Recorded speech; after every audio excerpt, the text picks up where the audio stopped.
नमस्कार दोस्तों, हिंदी की दुनिया से मैं यस के आप लोगों का बहुत बहुत स्वागत करता हूं। आज के हमारे इस वीडियो का टॉपिक है तत्सम शब्द, तद्भव शब्द। यह इसका पार्ट 1 है। ऐसे ही कई पार्ट में तत्सम शब्द और तद्भव शब्दों को कवर करने की कोशिश की जाएगी और हमें उम्मीद है कि आपको ये वीडियो पसंद आएगा। तो चलिए शुरू करते हैं। और अगर आपने हमारे चैनल को अभी तक सब्सक्राइब नहीं किया तो प्लीज़ सब्सक्राइब करिए और बेल आइकन को जरूर प्रेस करिए ताकि जब नई वीडियो अपलोड हो तो उसका नोटिफिकेशन आपको तुरंत मिले। तो चलिए शुरू करते हैं। स्रोत या उत्पत्ति या इतिहास की दृष्टि से हिंदी के शब्दों के 4 भेद हैं। कितने भेद हैं? 4 भेद हैं। और किसके आधार पे? स्रोत के आधार पे या उत्पत्ति के आधार पे या इतिहास के आधार पे हिंदी के शब्दों के कुल 4 भेद होते हैं। पहला भेद है तत्सम शब्द, दूसरा भेद है तद्भव शब्द, तीसरा भेद है देशज शब्द या देशी शब्द और चौथा भेद है विदेशी या आगत शब्द। आज की वीडियो में हम लोग सिर्फ तत्सम और तद्भव के बारे में पढ़ेंगे। तत्सम शब्द क्या होते हैं? तत् धन सम यानी कि उसके समान। किसके समान? तो संस्कृत के समान। अर्थात जो शब्द संस्कृत भाषा से ज्यों के त्यों हिंदी में आ गए हैं वे तत्सम शब्द कहलाते हैं। संस्कृत भाषा में वे शब्द जैसे प्रयोग में होते थे वैसे ही ये हिंदी में भी प्रयोग में लाए जाते हैं हूबहू, इसीलिए उनको तत्सम शब्द कहते हैं। तत्सम का मतलब हो गया संस्कृत के समान। इनका प्रयोग हिंदी में भी उसी रूप में किया जाता है जिस रूप में संस्कृत में किया जाता है, जैसे अग्नि, क्षेत्र, रात्रि, सूर्य, मातृ, पितृ। जैसे इनका प्रयोग संस्कृत में होता है वैसे ही इनका प्रयोग हिंदी में भी होता है, इसीलिए इसको तत्सम शब्द कहते हैं। तद्भव शब्द किसे कहते हैं? तत्सम शब्दों में समय और परिस्थितियों के कारण कुछ परिवर्तन होने से जो शब्द बने हैं। तत्सम शब्दों में समय और परिस्थितियों के कारण कुछ परिवर्तन हो जाते हैं तो जो नए शब्द बनते हैं उनको तद्भव कहते हैं। तद्भव का शाब्दिक अर्थ है उससे बने, तत्तदनुभव, उससे उत्पन्न। उससे मतलब संस्कृत से उत्पन्न हुए हैं, जो संस्कृत से उत्पन्न हुए हैं। यहाँ पर तत्त शब्द जो है, तत्त शब्द संस्कृत भाषा की ओर इंगित करता है, अर्थात जो संस्कृत से ही बने हैं उनको तद्भव कहा जाता है। तद्भव शब्द अपना रूप बदलने के बाद संस्कृत से हिंदी में आए हैं, जैसे आग। आग जो है अग्नि का तद्भव है। खेत, खेत जो है वह क्षेत्र का तद्भव है। रात, रात जो है रात्रि का तद्भव है। सूरज, सूर्य का तद्भव है। माता, मातृ का तद्भव है। और पिता शब्द जो है वह पितृ का तद्भव है। देखिए यह सब तत्सम शब्द हैं और यह सब तद्भव शब्द हैं।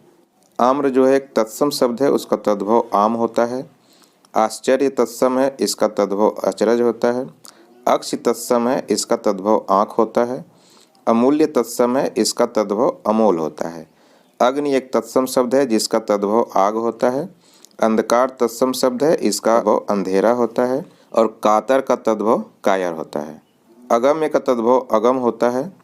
अकस्मात का अचानक होता है। आलस्य का तद्भव आलस होता है। अश्रु एक तत्सम शब्द है जिसका तद्भव आंसू होता है। अक्षर तत्सम शब्द है, इसका तद्भव अक्षर होता है। अंगरक्षक तत्सम शब्द है, इसका तद्भव अंगरखा होता है। आश्रय एक तत्सम शब्द है जिसका तद्भव आसरा होता है। आशीष तत्सम शब्द है जिसका तद्भव आशीष होता है। अशीत एक तत्सम शब्द है जिसका तद्भव अस्सी होता है। ओष्ठ एक तत्सम शब्द है जिसका तद्भव ओठ होता है। अमृत एक तत्सम शब्द है जिसका तद्भव अमीय होता है। अर्ध तत्सम शब्द है जिसका तद्भव आधा होता है। अन्न एक तत्सम शब्द है जिसका तद्भव अनाज होता है। अक्षवाट एक तत्सम शब्द है जिसका तद्भव अखाड़ा होता है। अंध एक तत्सम शब्द है जिसका तद्भव अंधा होता है। अंगुष्ठ एक तत्सम शब्द है जिसका तद्भव अंगूठा होता है। अक्षोट का तद्भव अखरोट होता है। अट्टालिका का तद्भव अटारी होता है। अष्टादश का तद्भव 18 होता है। अगणित का तद्भव अनगिनत होता है। अद्य एक तत्सम है जिसका तद्भव आज होता है। अमलिका एक तत्सम शब्द है जिसका तद्भव इमली होता है। अमावस्या का अमावस होता है।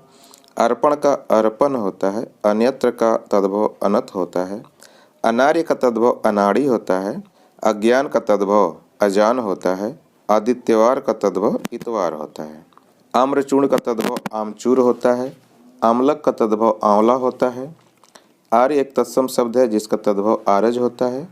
आश्रय का तद्भव आश्रय होता है। आश्विन का तद्भव आशोज होता है। अंतः कथा का अंतर कथा होता है। अग्र का तद्भव आगे होता है। अस्थि एक तत्सम शब्द है जिसका तद्भव हड्डी होता है। आद्रक का अदरक होता है। इक्षु का ईख होता है। ऋष्या का ईर्षा होता है। इष्टिका तत्सम का तद्भव ईंट होता है। उलूक तत्सम का तद्भव उल्लू होता है। उच्च तत्सम का तद्भव ऊंचा होता है। उज्ज्वल तत्सम का तद्भव उजला होता है। उष्ट का ऊंट होता है। उत्साह का उछाह होता है।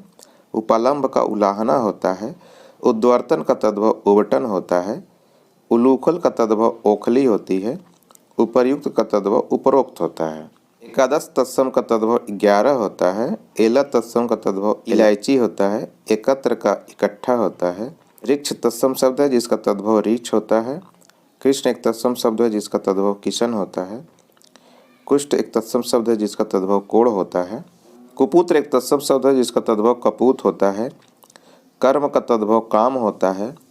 काक का तद्भव कौआ होता है। कपोत का कबूतर होता है। कदली का केला होता है। कपाट का किवाड़ होता है। कीट का कीड़ा होता है। कूप का तद्भव कुआं होता है। कोकिल का तद्भव कोयल होता है। कर्ण का तद्भव कान होता है। कृषक का तद्भव किसान होता है। कुंभकार का तद्भव कुम्हार होता है। कटु का तद्भव कड़वा होता है और कुक्ष का तद्भव कोक होता है। क्लेश का तद्भव कलेश होता है। काष्ठ का तद्भव काठ होता है। कृत गृह का तद्भव कचहरी होती है। कर्पूर का तद्भव कपूर होता है। कार्य का तद्भव काज काम होता है। कार्तिक का तद्भव कार्तिक होता है। कुक्कुर का तद्भव कुत्ता होता है।